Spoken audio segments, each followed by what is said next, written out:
रहरी के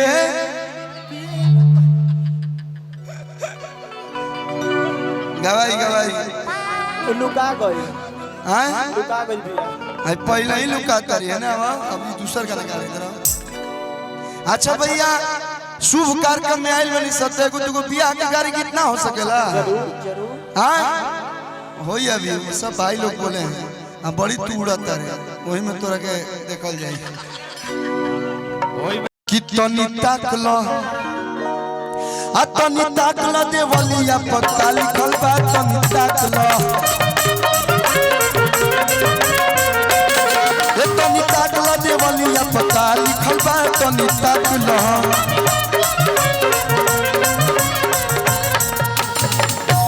अतवार लिखल बा अतवार के बाद का आवेला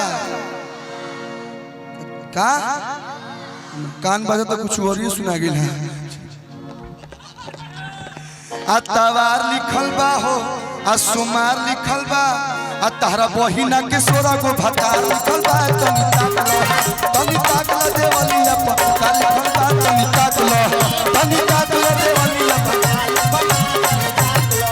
अतवार लिखल बा सोमार लिखल बा अतवार लिखल बा हो सोमार लिखल बा तहरा बहिना के सोरा को भतार लिखल बा तनी ताकला देवलिया पक्का लिखल बा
अब वह गलवा आई रहरी के तीन गो पाता तीनों का चनार जी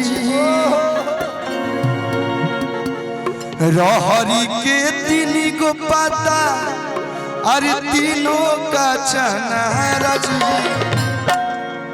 अरे हितावा के एक दो तीन आओ आओ आओ अरे तहिता के तीनों बहिनिया तीनों हिया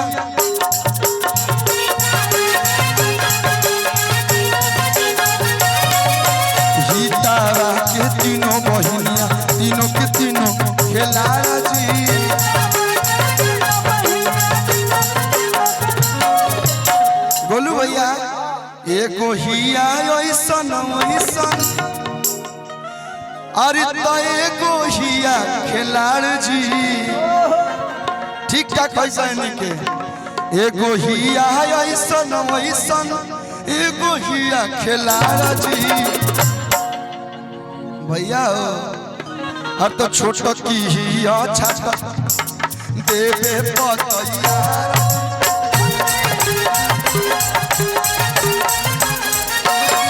हर छोट की हिया छाता देवे पतैया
बहुत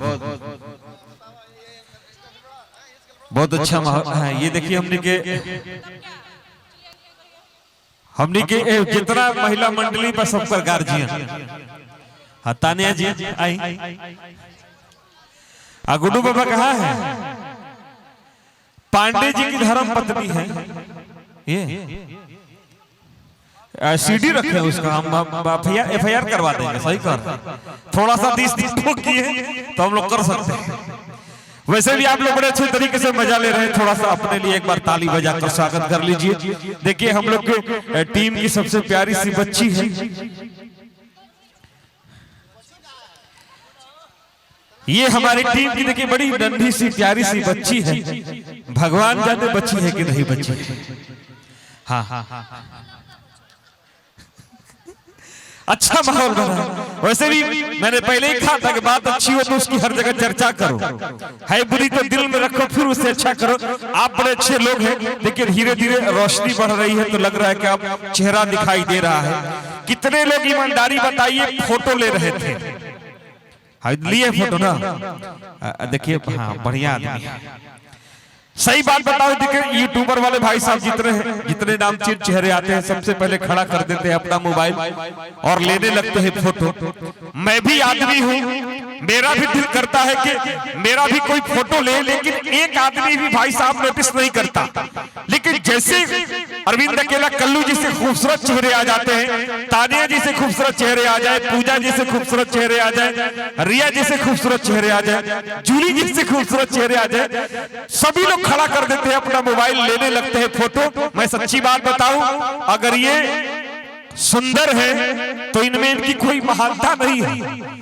अगर मैं थोड़ा कम सुंदर हूं तो इसमें मेरी कोई गलती भी नहीं है। ये महज एक मैन्युफैक्चरिंग गड़बड़ी है और कुछ नहीं।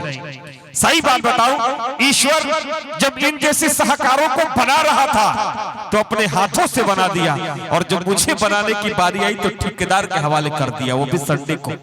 भाई साहब मटेरियल सेम लगा। मैं आप सभी का दिल से हार्दिक अभिनंदन स्वागत करता हूं।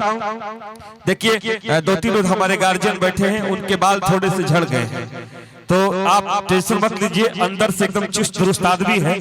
बाल झड़ना, सही बात बताऊं तो बाल झड़ना कोई रोग नहीं है। बाल झड़ना कोई रोग नहीं, ये पत्नी प्रेम की निशानी है। इसका हालत देखिए, भाई साहब को देख लीजिए, चेहरे पर मुस्कुराहट और बाल देख लीजिए। देखिए तरह तरह के शोध हुए, एक्सपेरिमेंट हुए। किसी ने कहा कि भाई साहब बच्चा छोटा होता है, बाल बड़ा होता है, उम्र के साथ ये कैसे झड़ने लगता है। तो मैं सच्ची बात बताऊं कि हम कलाकारों की टीम ने जब एक छोटा सा सर्वे कराया तो बात ये पता चली कि जब बच्चा छोटा होता है और माँ अपने प्यार भरे हाथों का कंघा बेटे के सर में करना शुरू करती है तो बाल धीरे धीरे हरा भरा घना होता चला जाता है।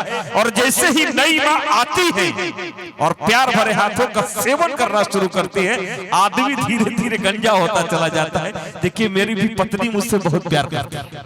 आप अच्छे आदमी हैं, थोड़ा सा आप लोग तालियां अपने लिए बजा ले, मैं बाधा नहीं बनना चाहता हूं। बड़ी खूबसूरत माहौल।